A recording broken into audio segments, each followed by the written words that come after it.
Bonjour, bonjour, cher peuple gabonais. Il est 9h30 ici à Blois-Chambord.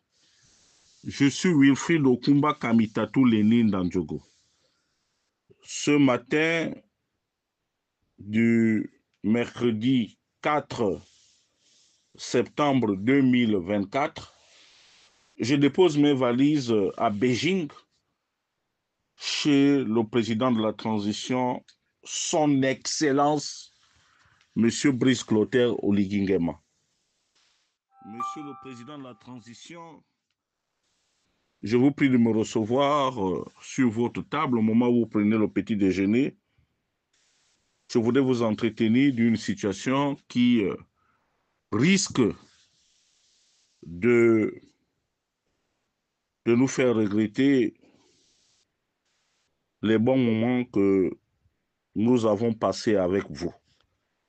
Monsieur le président de la transition, je n'irai pas par le dos de la cuillère.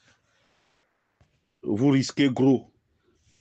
Et Excellence, qu'il vous plaise ou qu'il déplaise à mes contradicteurs auprès de votre très haute autorité, je vous dirais tout simplement que nous sommes à l'heure d'un coup d'État intellectuel. Un coup d'État intellectuel fomenté avec l'aide de la Société d'énergie et d'eau du Gabon. Les Gabonais ne savent plus à quel sein se vouer. Des coupures de courant intempestives, des coupures de courant qui ressemblent à une machination, à un plan ourdi contre votre haute autorité, contre le CETRI et surtout contre le peuple souverain du Gabon. Monsieur le président de la transition, les Gabonais n'ont pas les mêmes moyens que les membres du CETRI, qui n'ont plus faim, qui s'enrichissent sur le dos du contribuable, au vu au su de tout le monde. Donc, malgré les coupures de courant, malgré tout ce qui est mauvais aujourd'hui, tout ce qui peut nuire à notre quotidien, ils peuvent faire face à ces coupures intempestives, ils peuvent faire face comment on appelle ça, au pourrissement, à la pourriture, autant pour moi, de leur denrée alimentaire. Monsieur le président de la transition, le peuple gabonais endure depuis 56 ans. Mais sous votre magistère, malgré les promesses fallacieuses, les coupures sont devenues de plus en plus récurrentes. Et dans mes petites recherches, comme je suis toujours à la pointe de l'information, il s'avère que la Société d'énergie et d'eau du Gabon serait inféodée par ceux-là qui veulent absolument faire tomber votre régime. D'ailleurs, dans leur plan machiavélique, il était question qu'ils ferment l'aéroport de Libreville pour pouvoir empêcher à votre avion d'atterrir et donc de vous empêcher de rentrer sur Libreville. Dans mes recherches, il se moque de vous en disant que ce n'est pas en amenant avec vous l'ensemble des membres du CETRI que vous ne pourriez pas être déposé, selon leurs propres termes. Et que les choses vont très vite. Il se propose même d'aller mettre aux arrêts dans les heures ou les jours qui viennent votre très cher père dans le Wellington, Sila Oyem, et surtout plusieurs membres de votre famille. C'est pour dire que, monsieur le président de la transition, nul n'est infaillible sur cette terre. Et ce coup d'État est préparé minutieusement par les hommes de troupe, qui jusqu'à présent n'ont aucune satisfaction de votre part. Malgré les paroles mieleuses, malgré l'engagement pris pour pouvoir satisfaire les uns les autres, vous les avez payés autant pour moi en monnaie de singe. 80 000 francs pour le défilé, comme ça a toujours été le cas, sous le grand maître, sous Ali Bongo Ondimba, et puis 50 000 francs lorsqu'il s'est agi de commémorer votre prise de pouvoir. Il déchante et la situation de la SCG, c'est pour amener les populations à plus de nervosité et à un rejet catégorique de votre politique. C'est pour cela que la SCG est dans une impasse. Et je puis vous dire que la société Agrico serait aussi mêlée à cette œuvre de destruction massive de votre réputation.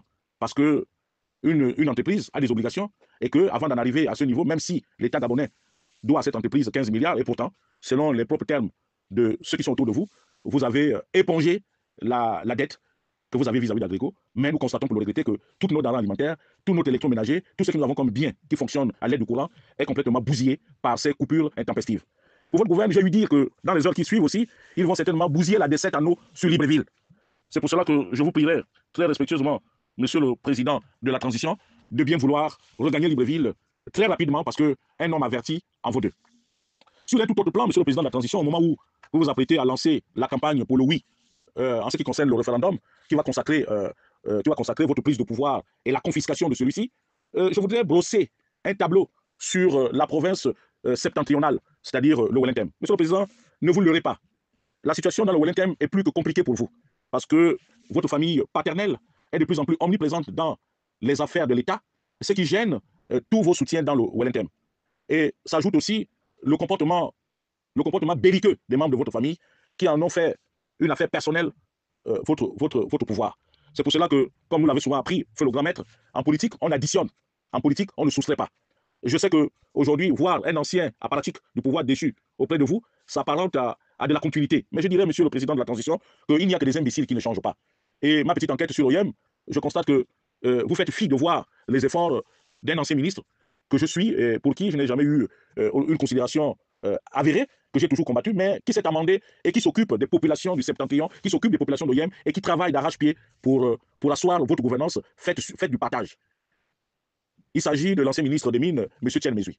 J'ai vu des passerelles par-ci, j'ai vu comment il se bat à côté du peuple. Est-ce qu'il ne serait peut-être pas nécessaire de pouvoir revoir, revoir un peu la situation de ce haut cadre de Wellington? N'en déplaise à ces détracteurs, je n'ai reçu mandat de personne, mais j'ai l'obligation de vous dire la vérité. Parce que, comme disait Feu le grand maître, vaut mieux une vérité cruelle qu'un mensonge aimable. Malheureusement, M. Tiel Mesui, comme Mme Estelle Ondo et bien d'autres cadres, sont victimes de la gourmandise et de l'omnipotence des membres de votre famille paternelle. Et c'est valable pour l'ensemble du Wellington. Jusque-là, je ne comprends pas. Pourquoi est-ce qu'à Mimoul, un député qui a eu 4 mandatures, ou 5 mandatures, puisque l'autre avait été annulé à cause de votre prise de pouvoir inattendue, M. Angodoutoum François, les Amédouneux, il y a Firno Bangema et les autres, les Maxime Ondimba, Habitam, il y a Pastor Ngouanem, Charles Mvela, et comment on appelle l'ancien journaliste Laminsa, qui sont là-bas, qui attendent d'être cooptés par le CETRI. Je sais que d'aucuns ne seraient peut-être pas contents lorsqu'on parle d'ancien PDGisme, mais comme je le disais tantôt, que seuls les imbéciles ne peuvent pas changer. Mais je suis convaincu qu'après un an de passage à vide, les choses ne seront plus faites de la même manière. Tout le monde est prêt à s'amender. C'est pour cela qu'il me paraît nécessaire que vous preniez la bonne décision, celle d'amnistier la classe politique gabonaise, pour que nous repartions sur de nouvelles bases et que nous appliquions à la lettre le code de procédure pénale, qui dit que tout dépositaire de l'autorité de l'État qui détournerait plus de 100 millions, plus de 100 000 francs CFA pour moi, est passible d'un emprisonnement à vie. Ça permettra de régler un certain nombre de problèmes. Et ceux qui sont mis en débat paieront la kleptomanie légendaire qu'ils ont devers eux en volant les deniers publics de l'État. Donc, monsieur le président de la transition, je ne finirai pas ce mot de ce matin, cet audio de ce matin, sans pour autant attirer votre attention sur ce qui se passe à la prison centrale de Libreville. Malheureusement, vous me direz de quoi je me mêle, mais je vous dirai tout simplement que, monsieur le président de la transition, la justice doit s'appliquer à tout le monde. Et la justice a des règles. On ne peut pas prendre des pères et des mères de famille après un an que les familles n'aient pas la possibilité de les visiter. C'est pour cela que je plaiderai très respectueusement auprès de votre haute autorité la possibilité d'envoyer M. Vincent de Paul Massassa, qui est diabétique et dont les conditions carcérales sont inhumaines et frisent la méchanceté. Et vous connaissant homme de cœur et homme de principe, je souhaiterais vivement qu'il soit commis à ce haut commis de l'État, un médecin, pour vérifier de la véracité de ce dont je venais de vous dire. C'est sur ces mots, très respectueusement, monsieur le président de la transition, que je prends congé de vous. J'espère que je ne vous ai pas irrité ce matin, mais je tiens à vous rappeler que le coup d'État est dans vos pieds. Il me paraît nécessaire, il me paraît urgent que vous puissiez regagner Libreville le plus tôt possible, parce que j'ai eu dire que même le commandant en chef de la GR, en second, son excellence, monsieur Antoine Balekidra d'Hypotis, ses jours seraient comptés parce que les assaillants veulent le tuer. Mais comme nous sommes dans un pays de verre, j'ai appris aussi une bonne nouvelle, c'est que dans les tout prochains jours, vous devrez porter le colonel Oyimi au grade de général et probablement comme commandant en chef en second de la GR. C'est une très bonne nouvelle pour l'unité retrouvée des fils et filles d'Ongoni. Et je crois que la décision a été prise en Tsounou. Je vous suggère de la mettre en application parce que le complot semble se préciser. Il est impératif que vous ayez des vrais hommes.